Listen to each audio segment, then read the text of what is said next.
being a Filipino?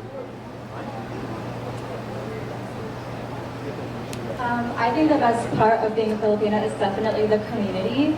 I'm half European and half Asian, so I'm Filipino. And I grew up in a strong Filipino community back home in Southern California, and I always felt like everybody was so welcoming and felt like everybody was always family, and that's kind of why I wanted to come to the Philippines to represent Philippines, because I feel like I just idealize the way that we are as a people so much. Well, as she said, I'm actually also from Southern California. I'm representing Los Angeles. And just coming from that kind of community, it has allowed me to really become proud of being a Filipina, to be able to show the world that we are amazing people, and that we are so empowered, and how we carry ourselves is what makes us different from any other ethnicity out there. So yeah. I as well grew up in Southern California, to be exact, in San Diego. I was actually raised in a very Filipino community, and I noticed that while growing up in California, Californians are very proud to be Filipinos, and they really embrace it in Southern California just because they really want to be welcoming and accepting to everyone, just because there's not a lot of Filipinos out there. And coming from such a strong community is something I'm very proud of. I've learned to be such a strong Filipino woman raised by my mother, so I'm so thankful for that. And I'm so thankful to be here and represent and show that I am a strong Filipina. Hi, my name is Kalia Rivera Patel, and I am also from California, representing my mother's hometown of Olongapo City, proudly. Growing up in the U.S., I never thought that I was different from the Filipinos here in the Philippines. I had the greatest opportunity to be exposed to both American and Filipino culture, and thanks to my grandmother, she instilled the spirit of the Filipino throughout my entire life. And so I want to show and that we are here today because no matter where we are in the world, either abroad or here in the Philippines, we are just as equally passionate to bring pride to the Philippines. Thank you. Thank you, girl.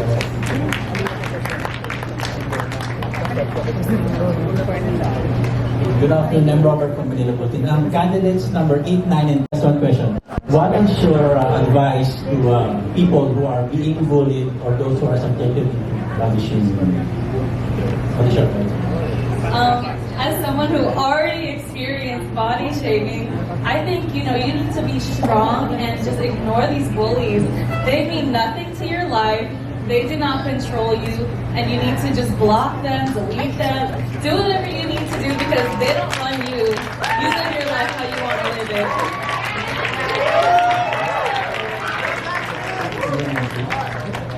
So as for me, my advice for those who are bullied and to those who experience body shaming is to firstly embrace who you truly are. You have to know yourself. You have to accept who you are. You don't have to listen to these people. You have to know your values, and as long as you remain kind and you stick to your goals, then nothing can stop you from being successful in life.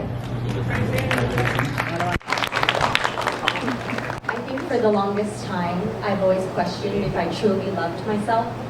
But then after joining pageants and coming here to the Philippines to show you who I truly am, I realized that it does not matter what other people think of you, it's what you think of yourself. It's the character, your character and the trials that you go through that you should be proud of yourself. And that in itself is a reward. Thank you. Thank you and good luck.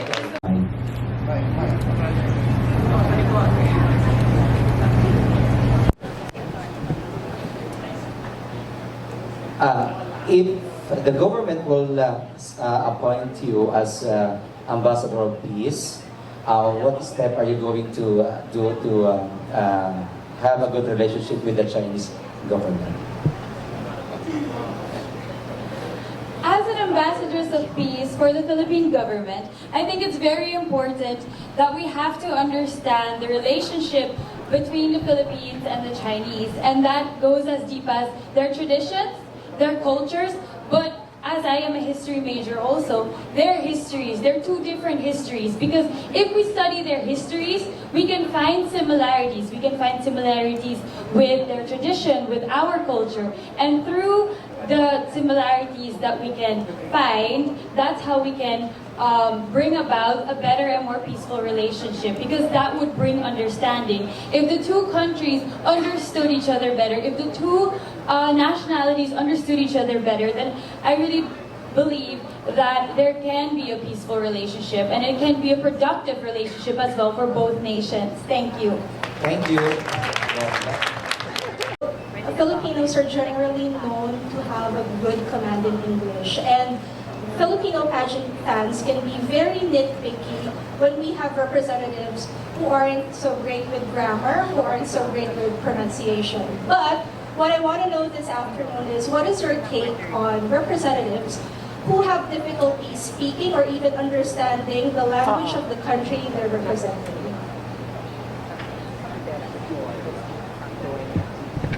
Okay, I'll start. I got a mic. I came to the Philippines 4 years ago, and I didn't know a word of Tagalog. I grew up, went to a British curriculum school, an international school, but there was only me and one guy that were Filipino in my school. So I didn't embrace the culture growing up, but 4 years ago when I came here, I got thrown into Tagalog class because I wanted to be an artista. And I put in so much effort because it really did help me understand the culture. It broke that communication barrier between me and the audience that I was working for. And it really helped to get my messages across, helped me to act and all of that. But I think as a pageant beauty queen, your actions speak louder than your words. So the language doesn't matter. Thank you. Question. I think that we should respect whichever language they want to use on an international stage, because if they are not that confident to speak English but they're proud to be Filipinos representing the Philippines, wearing that sash across their hearts, then they may proudly use Tagalog. Because I think it's actually an advantage, because most foreigners are not aware of what the Filipino language sounds like. So take that as an advantage and never feel like it's a step backward and you're pulling yourself down because you're not competing amongst these beautiful women because you're not speaking in English. Because based on history, there are women who proudly represent their countries using their native tongue. So there is nothing wrong and to be ashamed of. So, proud tayo Pinoy! Thank you for your question. I really don't think language should matter. Like, of course, you're representing the Philippines. Like, you should be able to speak some type of Tagalog or English. It doesn't really matter. And like Kelly, I came here about 4 years ago, and I absolutely didn't know any Tagalog until I moved here, and I've slowly been learning. But to represent the country, I think it is important to know at least a little bit of the language, because also as well, like, you need to know the culture. And for, like, when I came here, people would always tell me I'm not Filipino enough. I shouldn't be joining pageants because, like, I'm not Filipino. But really, I am. I'm half. And over time, I've slowly been developing my skills. Thank you. So hello everyone. Growing up in the UK, I experienced being bullied, considering that I was not knowledgeable enough to speak in English. But you know, there was always be a part of me that I am a proud Filipino. I am a proud Filipino who is raising my voice, not just in the Philippines, but overseas. I think that speaking in English in a beauty pageant does not matter, as long as you have it in your mind and in your heart that you're a Filipino and you're confident enough to represent the Philippines into the international pageant.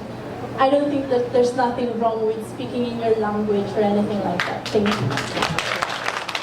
27 and number 33, please. Pageantry magazine. I'd just like to ask, or any of you girls to comment on the statement. Winning isn't everything. It's just an only thing. It's just an only thing. Winning isn't everything. It's just an only thing.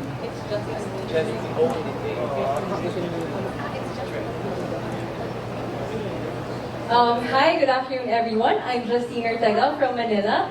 So, Sir Jonas, hi. His question was, comment on the statement, winning isn't everything, it's just an only thing. We are here as women who are competing for a title.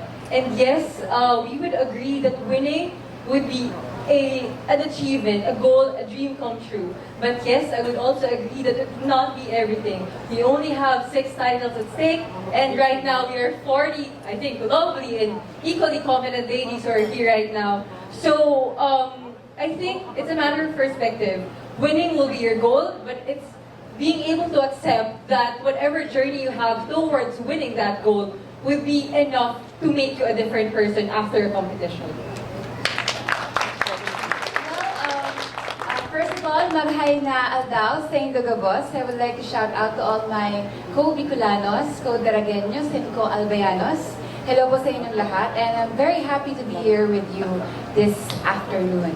And in regard to that statement, I would have to say that winning isn't everything, but it's the only thing. That's what I heard, and what quickly came to my mind is it's true. Winning isn't everything, but in our life, it's really our purpose, because for me, winning is learning. And every day, we want to learn something. And when we learn something, we win, no matter what. Thank you. Thank you very much. Do you think being actors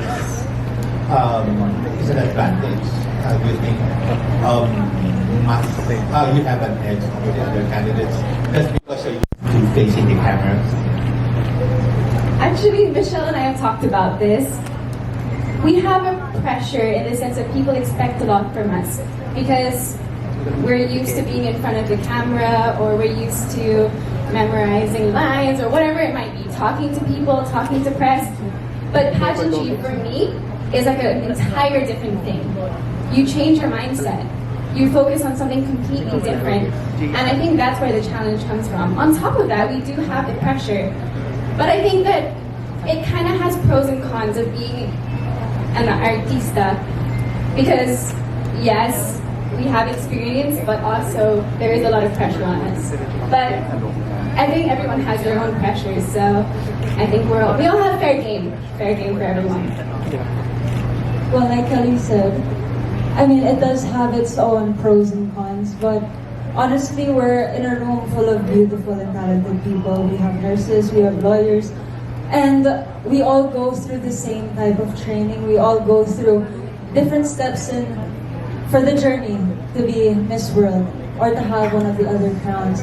And yes, it's kind of hard because you're put under the spotlight and you have certain expectations that are put in your head, not only being an artista, but my family members as well. They're very good and very well known in the pageant industry, and that adds an extreme amount of pressure on my head. And actually, it's one of those reasons why I've been hesitant to join, because I feel like, well, prior to this, I felt like I wasn't good enough. But what the pageantry has taught me is that besides being an artista and besides having all of these expectations, it's really, like one of the other girls mentioned, it's really about the journey. It's really about what you can take from everything. So although being an artista has its slight advantage with publicity and all of that, I really do believe na pantay lang po yung laban dito.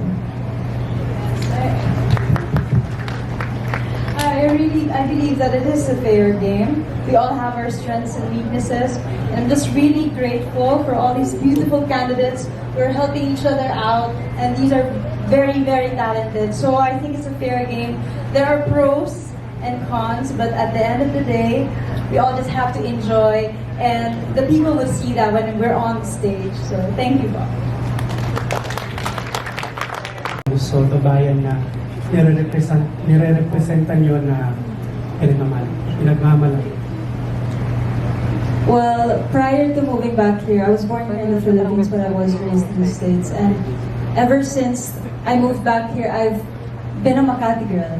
I've never known I've never lived anywhere else than Makati. And honestly, even though so many people dislike Makati because of the traffic or because it's always, let's say, magulo, but I love the tenacity of the people that are there.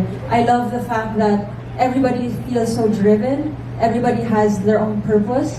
Everybody just inspires me. It kind of reminds me of whenever I walk in the streets of New York, where everybody is so passionate about what they do, where everybody really just has their own place and that they're really fighting for their place.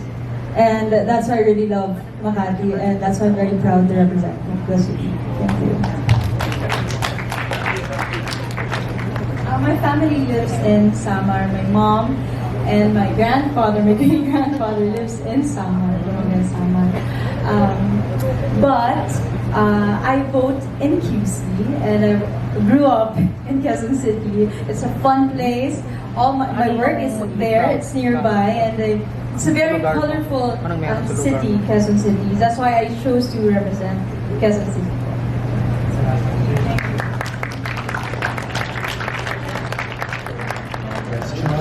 Because after this, we will ask the